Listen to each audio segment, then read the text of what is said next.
matagutlo, matagadlaw. Adunay mga panghitabo dito sa kauluhan. Panghitabo sa gawa sa atong nasod ug adunay mga panghitabo dinhi sa atong dapit. Mga panghitabo nga mao'y makapaikag sa katawhan nga mabinantayon sa lakat ug dagan sa panahon karon. Itanyag ning istasyon DXSR ang 7 o'clock Breakfast News.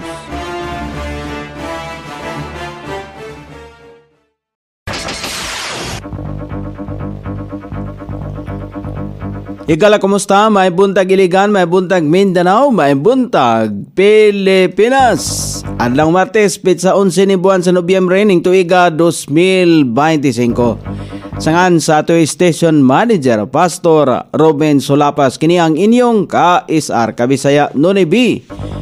Ang matod sa hanay sa balita sa alas 7. O karon sa uluhang tudling sa ato mga balita, lalaking na maligya o gituang sabo nasikop. Public hearing gipahigayon alang sa sugyot nga ordinansa pagpalig-on o pagdumala sa mga pampublikong merkado. Livelihood assistance sa giturnover sa CDLO ngadto sa Lambag Farmers Luwalhati Village Homeowners Association. Sa kauluhan DILG, imbestigahan ang mga mayor nga ana sa Europa samtang mikuso-kuso ang bagyo. DOTR naghangyo sa mga airline nga maghahin og libreng cargo space alang sa relief goods sa mga lugar nga gikuso-kuso sa super typhoon.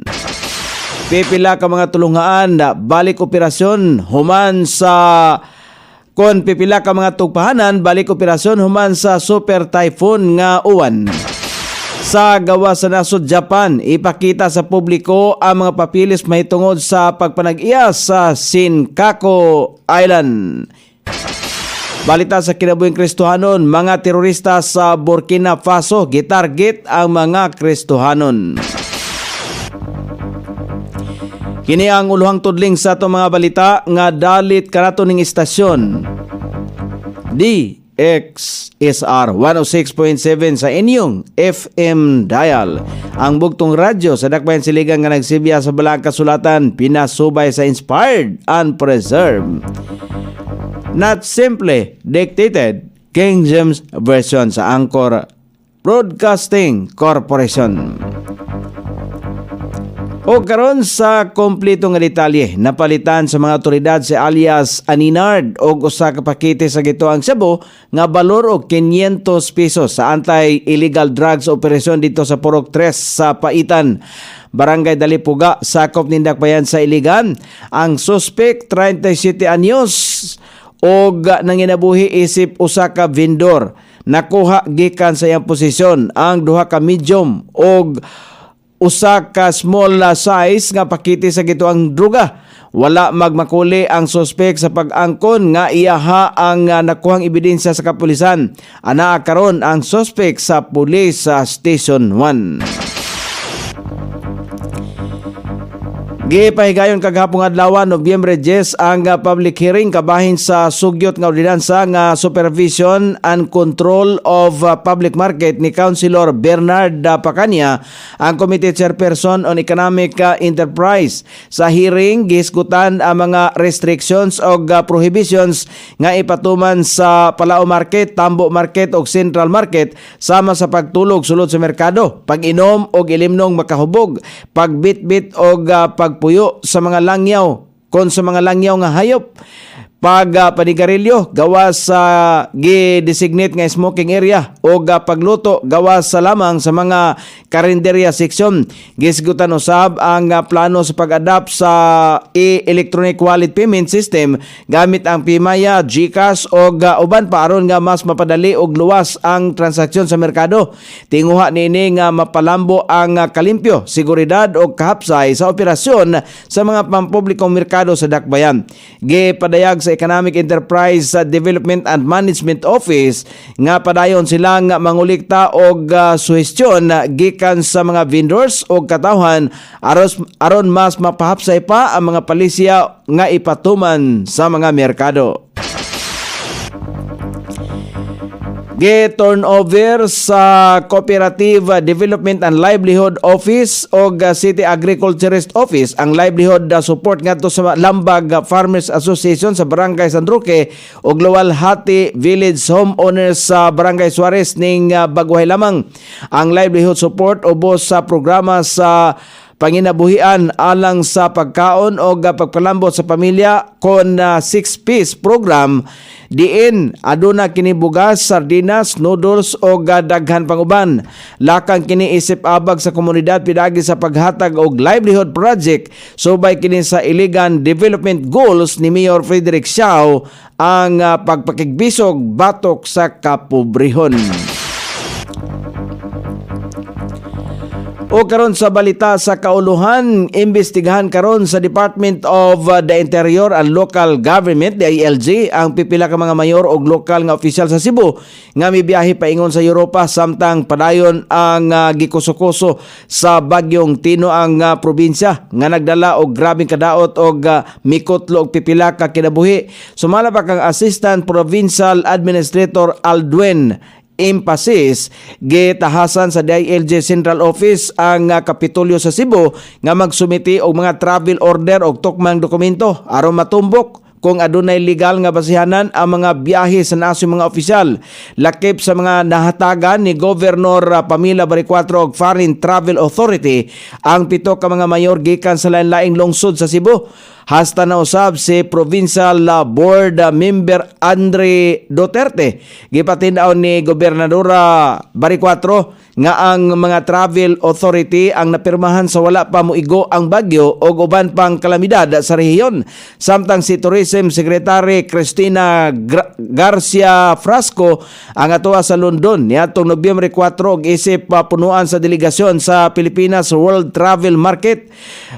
Dihang mabalitaan ang kalamidad gilayon sumala pa siyang mipauli sa nasod kauban ang iyang bana nga si 5th District Representative Joka Frasco aron pangunahan ang relief operations sa Cebu. Gihangyo sa Department of Transportation DOTR ang airline companies nga magahin og libreng cargo space alang sa pagdala og relief goods sa mga lugar nga grabing naapektuhan sa Super Typhoon Owen. Kini ang pamaagi sa Civil Aeronautics Board kon CAB sa advisory gipagawas ni CAB Executive Director Carmelo Arcilla. Gihangyo nini ang mga kompanya nga suportahan ang gipahigayon nga relief operations sa mga grabing mga lugar nga nagian sa bagyo. Sa ilalom nini giawhagan ang mga air carrier nga mag-allocate og cargo space alang sa libreng pagbiyahe o pagdala og relief goods sa mga apektadong lugar base sa safety og operational limitations sa transportasyon. Gilayon usab nga mahimong epektibo og ipatuman sa ang CAB advisory sulod sa 30 ka mga adlaw. Gawas lamang kung kini bakwion o palugwayan pa. Una na usab kining gihimo sa CAB pinasubay sa nahauna nga pagkuso-kuso sa uban pang kusog nga bagyo karong tuiga sama na lamang sa bagyong Upong nga grabing naapektuhan ang Bicol Region. Balik normal na ang operasyon sa kadaghanan mga tugpahanan sa ilalom sa Civil Aviation Authority of the Philippines, CAAP. Human ang pagkusukuso sa Super Typhoon Owen. Sumala pa sa ahinsa, walay gikataho nga dakong nga kadaot sa mga airport. Sa inisyal nga inspeksyon, natumbok nga limitado lamang ang kadaot sa pipila ka bubong, kisami, glass panels o kural. Ang adunay pipila ka mga lugar nga nakasinati og pagbaha o kasamtangang pagkawalas kuryente o komunikasyon.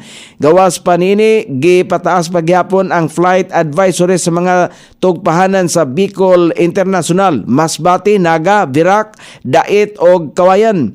Bukas na usab ang Baguio Airport apan nagpabiling suspendido ang visual flight rules tungod sa hinay nga visibility dita sa padayon nga pag-ulan samtang nagpabiling suspendido ang operasyon sa mga airport sa Bulan, Bacon, Sangli, Plaridel, Iba o Subic. Sumala pa sa CAAP Director General Retired Lieutenant General Raul Del Rosario, prioridad paghapon sa ahinsa ang kaluwasan sa mga pasahero o mga ginsakupan. Gidayeg usab niya ang paspas nga pagresponde sa mga airport o emergency team epekto sa bagyo. Padayon ang gihimong monitoring sa ahensya o nanawagan sa publiko nga sundon lamang ang mga opisyal nga abiso alang sa pinakabag-ong update.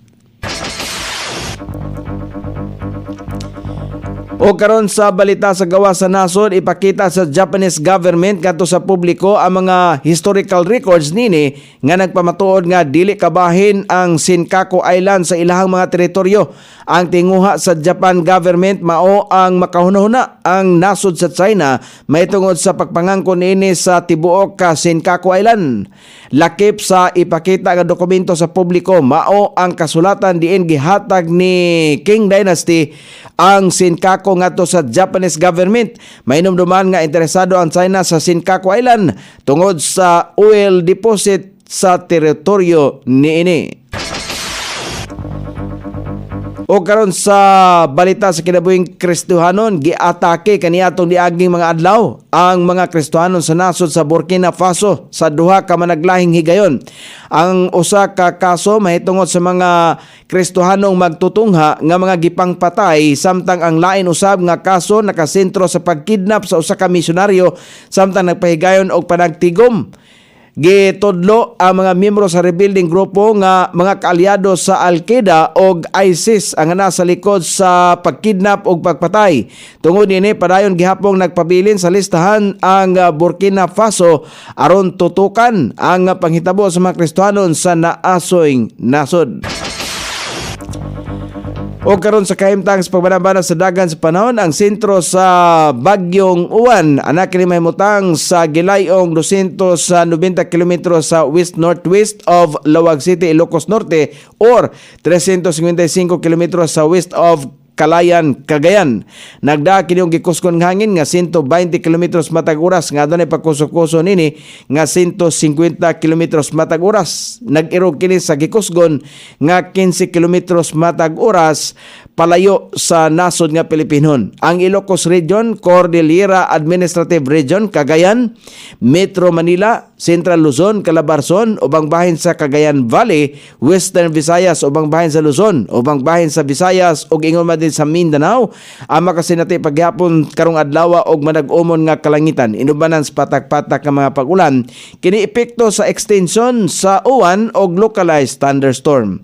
Sukod sa temperatura dinhi sa dakbayan siligan ang kabugnaon ana sa 26 ug ang kainiton musangkos sa 30 degrees sentigrado. Ang adlaw misilang kaganiya sa alas 5:55 ug mosapon niya sa alas 5:25 sa sayong takna sa kagabhion. Inyong nabati ang kinatibuk-ang hanay sa balita sa alas 7 nga dalit kanato ning istasyon. DXSR 106.7 sa inyong FM dial. Ang bugtong radyo sa dakbayan siligan nga nagsibya sa balang kasulatan, pinasubay sa inspired and preserved, not simply dictated King James Version sa Anchor Broadcasting Corporation. Sangan sa tigsuwat sa atong balitang international o sa kinabuhing Kristohanon, pitjan sa balita lokal, Coney Island, sa ato station manager Pastor Ruben Sulapas. Kini ang inyong ka-SR Kabisaya, Nonoy B. Magpasalamat og mingon. Mayong buntag, Iligan.